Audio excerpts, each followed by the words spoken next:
je voulais être présent juste pour vous saluer et pour souligner quelques points dans un moment important de préparation de la future programmation, un moment important en fait dans lequel on est tous impliqués à traduire le contenu de la nouvelle politique agricole commune, notamment sur la partie développement rural, de traduire donc ces dernières décisions politiques dans des instruments pratiques et de voir comment cela pourra travailler et surtout comment cela pourra améliorer les dispositifs que nous avons actuellement. Donc, j'ai noté quelques points que j'aimerais souligner ici avec vous. Et après, à partir de là, d'autres points que j'aurais omis, on peut, si vous voulez, les prendre en discussion, bien sûr en profitant aussi de la présence des collaborateurs de la DGAVI qui sont, j'imagine, beaucoup d'aspects plus pratiques, ils pourront vous répondre mieux que moi. Mais s'il y a des questions liées à l'orientation ou sur la préparation de la mise en œuvre, on peut bien sûr en discuter. Tout d'abord, ce que j'aime souligner, on parle ici de programmes de développement rural, mais j'attire votre attention sur le fait que nous avons acté dans cette réforme une complémentarité plus forte entre les deux piliers de la politique agricole commune. Et ça, c'est un aspect qui est important à être pris en considération. C'est pour cela que dans tout le processus de consultation fait pour la préparation de la programmation,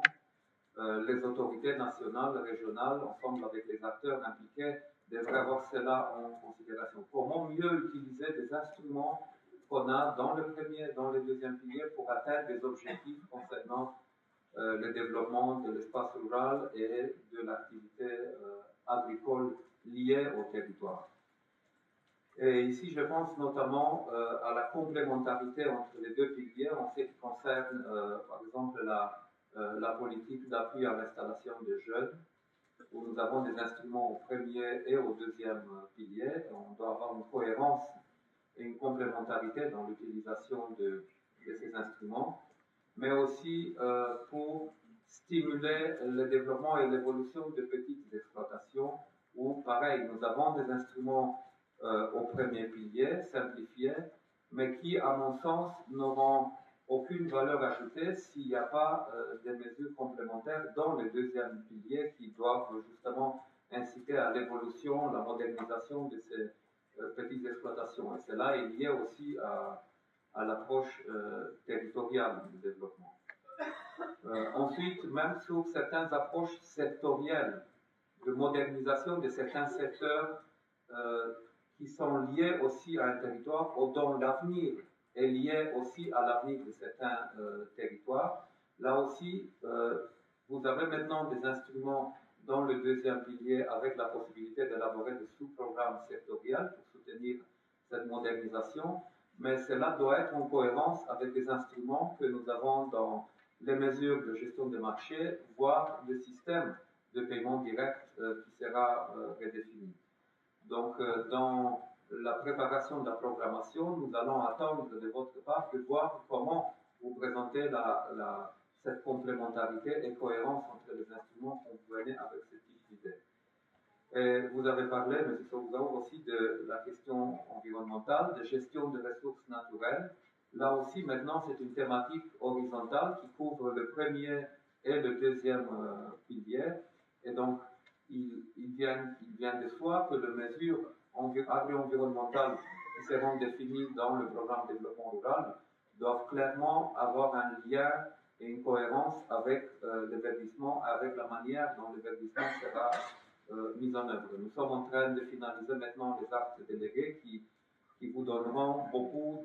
plus de précisions sur la manière dont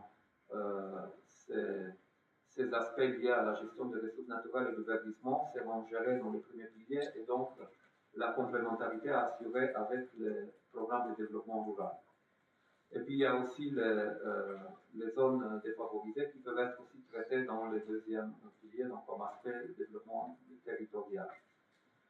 Mais il y a aussi une autre complémentarité qui me semble essentielle à être traitée avec attention, c'est la complémentarité, vous l'avez mentionné, donc je vois que c'est une préoccupation de votre part aussi,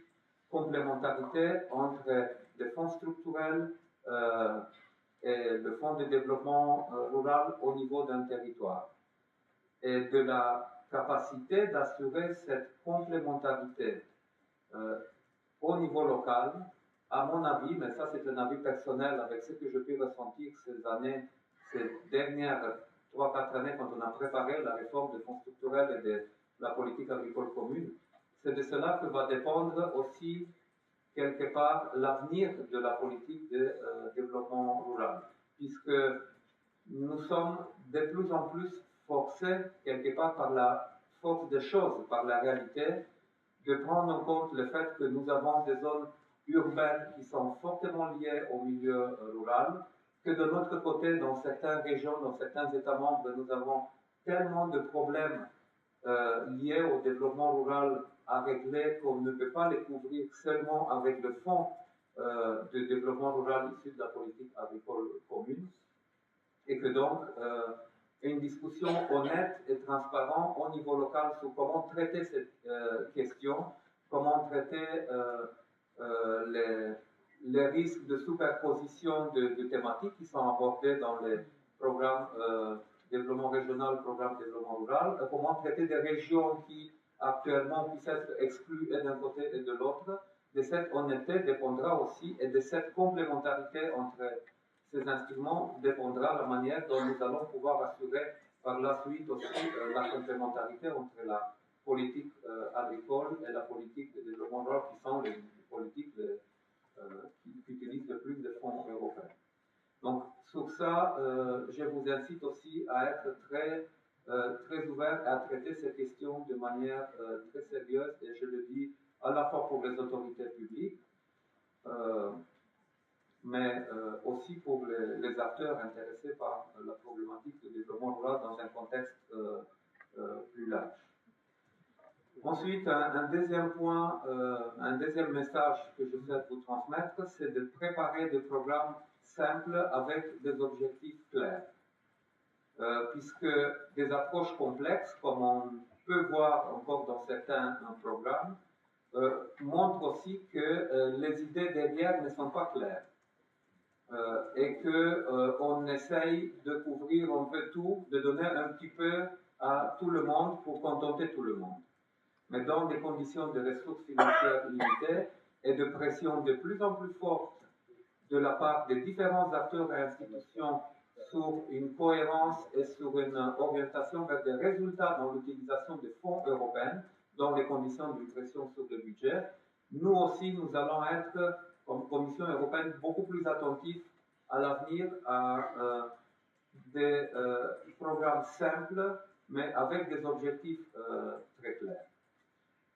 Des programmes simples signifie aussi une mise en œuvre plus simple et une mise en œuvre plus rapide.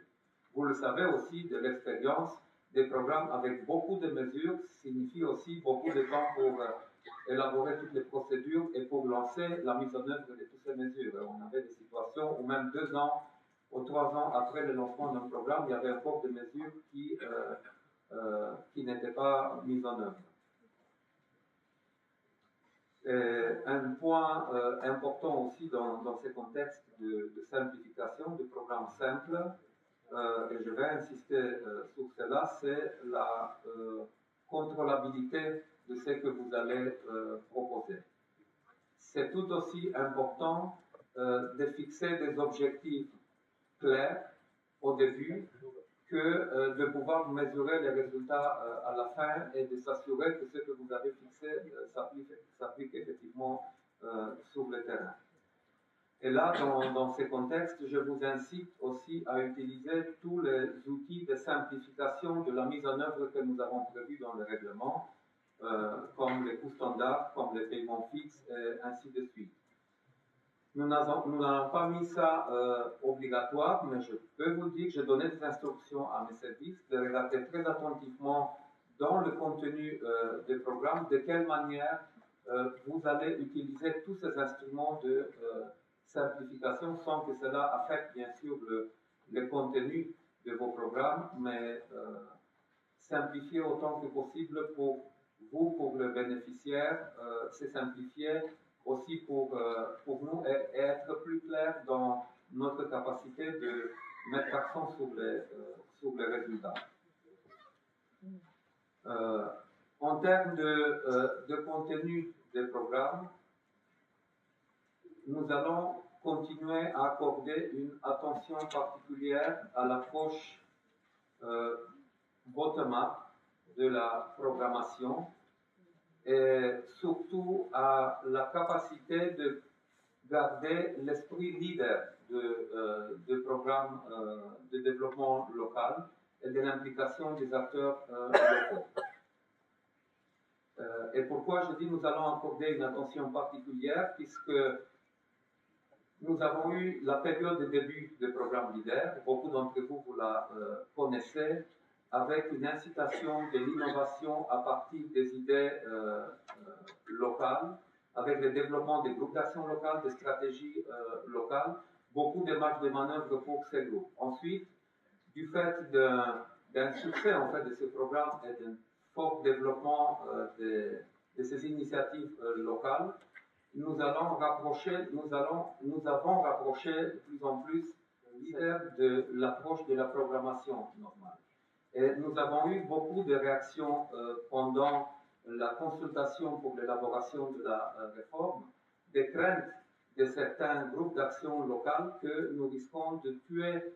l'approche, la capacité innovatrice de l'approche leader par trop de bureaucratie et par une approche de mise en œuvre trop complexe. Donc, il me semble que pour les prochaines années, la manière dont nous allons être capables d'assurer la continuité de l'esprit leader tout en gérant les succès, tout en gérant le nombre important des initiatives que nous avons, va dépendre de notre capacité de garder dans la politique de développement rural une approche bottom-up et de garder cet esprit de l'initiative locale d'en bas vers le haut. Donc là, dans la programmation leader, il me semble que dans les prochaines semaines, dans les prochains mois, nous aurons encore des choses à discuter. Nous allons voir de quelle manière continuer la réflexion pour s'assurer que la programmation que vous allez proposer laisse l'esprit de liberté et d'innovation et d'initiative locale, tout en s'assurant qu'à la fin, nous pouvons mesurer aussi des résultats et que l'argent ne soit pas gaspillé. Et dans le même esprit, j'attire votre attention sur la mesure de coopération que nous avons maintenant dans le règlement. C'est une nouvelle approche là aussi. Avec cette mesure de coopération, je vous incite, autorités nationales, régionales, comme les acteurs intéressés par le développement rural, de regarder attentivement le contenu et le potentiel de cette mesure, puisque cette mesure vous permettra de faire beaucoup de choses qui ne pourraient pas être financées auparavant, vous laissera beaucoup de marge de liberté de gérer toutes sortes de mises en réseau et toutes sortes d'initiatives spécifiques qui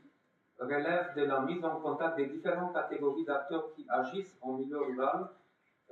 qui n'étaient pas éligibles auparavant. La mesure de coopération, bien sûr, nous l'avons pensée notamment dans le contexte de l'élaboration de partenariats européens pour l'innovation sur la partie agricole et de cette connexion entre la recherche appliquée et le transfert dans la pratique des résultats de la recherche, mais aussi la remontée du terrain vers la recherche de besoins de réponses à certaines questions, mais la mesure de coopération peut aller au-delà de ça. En tout cas, là, c'est un autre point que je souhaite souligner. Les aspects liés à l'innovation et au transfert de connaissances vont être un élément essentiel de la programmation pour la prochaine période budgétaire, puisque beaucoup de défis qui sont devant nous dépendent de notre capacité de mobiliser l'esprit de l'innovation dans le secteur agricole et dans le monde rural. Et là, je pense, quand je parle de l'innovation, je pense bien sûr à comment faire pour relancer la compétitivité sectorielle de notre agriculture, secteur agroalimentaire, mais aussi la compétitivité du territoire et aussi à l'innovation sociale rurale. Puisque dans le partenariat européen pour l'innovation, nous voulons stimuler toute innovation qui peut faire évoluer l'espace rural et qui peut faire évoluer l'agriculture en lien avec son territoire et en lien aussi avec les attentes des citoyens concernant la qualité, la diversité, la sûreté alimentaire, mais qui sont tous des aspects et des leviers aussi de développement du territoire. Donc, partenariat européen pour l'innovation, le transfert de connaissances, et dans ces contextes, la mesure de coopération vont être un aspect essentiel dans la future programmation et nous allons regarder attentivement comment cela se traduit dans ce que vous allez nous proposer. Et donc, je reviens sur l'idée d'une programmation qui doit être orientée plus vers des résultats que sur des contenus, des résultats qui doivent être visibles et qui doivent être quantifiables aussi. Pour cette raison que nous, de notre côté, nous allons insister beaucoup sur des indicateurs des résultats et nous allons vous demander de montrer de quelle manière la stratégie que vous avez pensée mène vers l'obtention de résultats et aide à résoudre des problèmes que vous allez à résoudre. Et de cette capacité de s'orienter l'attention du contenu vers les résultats va dépendre aussi la crédibilité de la politique agricole commune de répondre aux défis au niveau européen. Et je vous dis cela parce que il y a un débat qui va sans doute s'approfondir dans les prochaines années. C'est la question de la capacité de gérer de manière propre et correcte l'argent européen. Dans le contexte dans lequel on parle de budget de plus en plus réduit, l'attention sur notre capacité d'avoir une dépense avec peu d'erreurs dans l'utilisation du budget, d'erreurs dans la partie comptable, mais d'erreurs aussi en ce qui concerne la mise en œuvre du programme, va devenir un objectif, je le sens, de plus en plus important, un sujet de plus en plus de discussion, sachant que la politique agricole commune, et notamment le développement rural et la politique de cohésion, qui sont les lignes budgétaires de dépenses les plus importantes, montrent aussi un taux d'erreur dans l'exécution du programme le plus important aussi ces dernières années dans le rapport de la Cour des comptes. Et il y a une question qui se pose donc, si nous sommes capables de gérer en même temps la complexité des programmes, du fait de la complexité des situations que nous trouvons sur le terrain, et la capacité d'assurer une exécution de programme avec un taux d'erreur le plus bas possible. Et donc là, vous voyez, nous sommes entre deux dépressions qui viennent de deux côtés. D'un côté, sommes-nous capables de dire oui, nous sommes en mesure d'assurer une gestion correcte de l'argent européen et aussi nous sommes capables d'atteindre des objectifs politiques que nous fixons avec ces politiques communautaires. Et cela, je vous le dis très ouvertement, arrive aussi souvent parce que certains États membres et certaines régions, certaines autorités des États membres ont une attitude par rapport aux fonds européens comme si cela ne leur appartient pas. Ce n'est pas mon argent, c'est l'argent européen. Donc j'essaie de l'utiliser de manière la plus flexible possible pour résoudre mes problèmes. Mais après, le problème de la correctitude de l'utilisation et de résultats, ça c'est pas mon problème, c'est leur problème à Bruxelles, à la Commission, ils n'ont qu'à se battre pour cela. Et je peux vous dire que si nous continuons dans cette approche, nous allons être tous perdants. La politique agricole commune et son budget, et vous sur le terrain dans la capacité de financer certains programmes que vous ne pouvez pas financer à travers le budget national pour des différentes raisons. Donc voilà pourquoi je vous le dis de manière très ouverte et aussi pour comprendre pourquoi nous allons être très exigeants sur la simplification, la simplicité du programme et sur la capacité de prouver des résultats avec la mise en œuvre de certaines mesures. Donc j'ai insisté cette fois-ci beaucoup plus sur ces aspects qui sont peut-être plus techniques ou disons opérationnels sur la mise en œuvre parce que c'est le moment de discuter de tous ces aspects. Mais je sais qu'il y a beaucoup de gens dans cette salle qui se posent aussi beaucoup de questions sur l'efficacité et l'avenir de la politique de développement rural et de l'approche du développement rural, des liens entre les territoires et les secteurs agricoles, des liens entre les territoires ruraux et les autres types de territoires à gérer dans la politique de développement. Et je peux vous dire que, parce que moi, avec mes collaborateurs, nous avons aussi cette préoccupation, et parce que nous sommes dans une phase où nous allons commencer une nouvelle période de programmation, et il y a, comme je disais, beaucoup de questions que nous devons nous poser maintenant, que j'envisage d'organiser une conférence sur le développement rural et sur l'avenir des zones rurales en Europe dans le contexte de cette nouvelle programmation. Et nous allons essayer de faire ça le plus vite possible. En tout cas, vous savez qu'on a besoin un peu du temps pour organiser, et je sais aussi que mes services sont maintenant très occupés à pouvoir travailler avec vous pour faire en sorte que la programmation avance le plus vite possible. Mais en tout cas, au mois de juillet, au mois de septembre, nous allons essayer d'organiser cette conférence. On vous donnera plus de détails dès que possible. Sachez de toute façon que nous avons cette intention et que l'objectif va être de discuter donc de l'avenir des zones rurales européennes dans le contexte des défis qui sont devant nous aujourd'hui, et de discuter donc de manière très ouverte, notamment avec les acteurs impliqués dans le développement rural et dans l'économie rurale, donc moins des aspects de programmation et plus des aspects de policy de l'avenir des zones rurales. Donc vous aurez, et nous allons avoir l'opportunité d'approfondir certains sujets, mais concentrons-nous maintenant sur l'élaboration de programmes simples, efficaces, avec la capacité de nous aider à répondre aux défis qui sont devant nous. Merci beaucoup, et je vous souhaite